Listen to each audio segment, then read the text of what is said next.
Hello friends, welcome back my YouTube channel. आज की video में हम बात करने वाले हैं कि नॉर्मल डिलीवरी के लिए आपको ऐसे कौन से काम करने चाहिए जिससे डिलीवरी आसानी से हो और सरल तरीके से हो। तो वीडियो को पूरा ज़रूर देखिए। गर्भ में जब बच्चा अपना जो सप्ताह है उसको पूरा कर लेता है, उसके बाद बेबी हेड डाउन पोजीशन करता है। बच्चा अपना सर नीचे की ओर करता है और पैर उसके ऊपर की तरफ आ जाते हैं। ये नॉर्मल डिलीवरी के लिए सबसे अच्छी पोजीशन है और इसको हेड डाउन पोजीशन भी कहते हैं। उसमें कुछ ऐसे कार्य हैं जिससे आप आपकी डिलीवरी को आसान बना सकते हैं। हर महिला का एक प्रोसेस रहता है जो हर तरीके से अलग रहता है। कुछ महिला की डिलीवरी बहुत जल्दी होती है, कुछ को 4 घंटे 5 घंटे, किसी को 24 घंटे और उससे भी कई ज़्यादा दिन लग सकते हैं। तो अब हम यहाँ पर बात करेंगे, अगर आप नॉर्मल डिलीवरी चाहते हैं और बेबी ने हेड डाउन पोजीशन कर ली है तो आपको कौन से काम करने चाहिए। फर्स्ट तो हम बात करते हैं, आपको लग रहा है कि पेट नीचे की तरफ झूल गया है, बार बार यूरिन के लिए जाना पड़ रहा है, कमर का दर्द बढ़ चुका है, पैरों में स्वेलिंग आ चुकी है, चलने में थकान महसूस होती है, खाना आसानी से पच जाता है, पहले के अकॉर्डिंग भूख बहुत ज़्यादा लगने लग गई है, तो आप समझ सकते हैं कि बेबी ने हेड डाउन पोजीशन कर लिया है। अब आप पैरों पर बैठ सकते हैं। 5 से 10 मिनट बैठिए। आपसे इतना नहीं बिठाता है तो 5 मिनट बैठिए, 2 मिनट बैठिए। इससे आपके जो पेल्विक जोड़ रहते हैं वो रिलैक्स होते हैं, लचीले होते हैं और बेबी हेड डाउन पोजीशन आसानी से करता है। इससे बच्चेदानी पर प्रेशर पड़ता है और उसका धीरे धीरे मुंह खुलने लगता है। अब आपको ये काम कब करना है? आपको ये काम 8वां महीना ख़त्म होने के बाद करना है। पहले नहीं करिए, क्योंकि किसी किसी की प्रेगनेंसी में कॉम्प्लिकेशन रहता है जिससे आपको ब्लीडिंग हो सकती है। तो जैसे ही 8वां महीना ख़त्म होता है उसके बाद आप ये काम कर सकते हैं। अक्सर महिला को पेन होने लगता है रुक रुक कर, तो ये भी डिलीवरी का ही सिम्टम्स है कि डिलीवरी कभी भी और कुछ ही समय में या कुछ ही घंटों में हो जाएगी। तब भी आपको ऐसा लगता है तो आप पैरों पर बैठ सकते हैं और साथ ही थोड़ा सा वॉक कर सकते हैं, हल्का भोजन कर सकते हैं, हल्का खाना खा सकते हैं। इस समय आपको भारी भोजन नहीं खाना है, क्योंकि ये आपके जो लेबर पेन आते हैं उसको डिस्टर्ब कर सकता है। इसलिए हल्का भोजन खाइए, थोड़ा ज़्यादा पानी पीने की कोशिश कीजिए, क्योंकि लिक्विड की मात्रा जितना ज़्यादा रहते हैं उतना अच्छा रहता है, क्योंकि बच्चा भी गर्भ में पानी के अंदर ही रहता है। अक्सर महिलाओं को पानी की कमी हो जाती है, तो ये वाली चीज़ें आपको नहीं होंगी।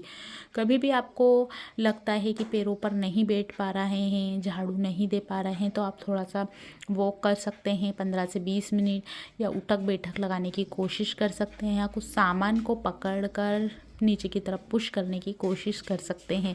ये आपको तब करना है जब आपका लेबर तेज़ी से आता है और आपको पेन ऐसे रुक रुक कर आता है, तब आप कर सकते हैं। लेबर असली है या नकली उसको ज़रूर पहचानें। अगर लेबर तेज़ ही है, कुछ कुछ मिनटों में आता है और टाइम धीरे धीरे कम हो रहा है, तभी आपको ये करना है। ठंडा लेबर वो रहता है कि 4 घंटा या फिर 3 घंटे बाद आए, इसमें बिल्कुल भी जोर ना लगाइए, क्योंकि इससे आपकी एनर्जी ख़त्म हो जाती है और आपको डिलीवरी के समय काफ़ी दिक्कत हो सकती है।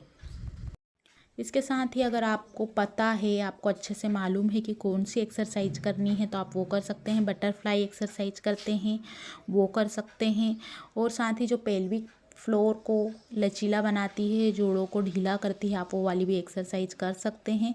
लेकिन अगर आपको पूरा अनुभव हो तभी आप एक्सरसाइज ऐसी करें, या तो अपने डॉक्टर से पूछ कर करें। कुछ भी चीज़ों को देखकर, सुनकर या नहीं मालूम हो तब ना करें, क्योंकि ये आपकी पोजीशन को डिस्टर्ब कर सकता है। गर्भ में पल रहे बच्चे को भी नुकसान हो सकता है, आपको भी परेशानी उठानी पड़ सकती है। इसलिए एक्सरसाइज करते समय पोजीशन मालूम होनी बहुत ज़्यादा ज़रूरी है। जो आप एक्सरसाइज कर रहे हैं उसके बारे में भी आपको पूरा ज्ञान होना ज़रूरी है। इस बात का ज़रूर ध्यान रखिए। अगर डिलीवरी डेट निकल चुकी है तो अपने डॉक्टर को ज़रूर बताइए। बेबी हेड डाउन पोजीशन 8वें महीने के आसपास ही कर लेता है, लेकिन जब बच्चे का पूरा वीक उसमें कंप्लीट होता है, पूरे सप्ताह कंप्लीट होते हैं, महीने कंप्लीट होते हैं, तभी बच्चे का जन्म होता है। अगर 9वां महीना निकल भी गया है, बिल्कुल नज़दीक आ गया है, तब भी आप एक्सरसाइज कर सकते हैं। अब आपको क्या खाना चाहिए? अगर बिल्कुल तारीख नज़दीक आ गई है, कोई कॉम्प्लिकेशन नहीं है, तो आप कच्चा पपीता खा सकते हैं। 250 ग्राम ले लीजिए, उसको दिन में 2 से 3 बार खाइए। ये आपकी गिरवा को लचीली बना देता है। ध्यान ये रखिए कि उसके बीजों को आपको नहीं खाना है, बीजों को बिल्कुल हटा दीजिए, कच्चा पपीता खा सकते हैं।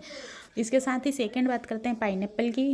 पाइनएप्पल में भी कुछ ऐसे एंजाइम पाए जाते हैं जो बच्चेदानी को लचीला बनाते हैं, तो आप ये भी खा सकते हैं। कुछ कुछ मात्रा में एक साथ ना खाइए, एक दिन में उसको थोड़ा थोड़ा करके 250 ग्राम खाना है। बहुत अधिक खाने से आपका कॉन्स्टिपेशन बिगड़ सकता है, आपको लूज मोशन हो सकते हैं। इस बात का आपको ध्यान रखना है। दोनों ही चीज़ें अलग अलग हैं, दोनों ही चीज़ों को लिमिट में खाइए।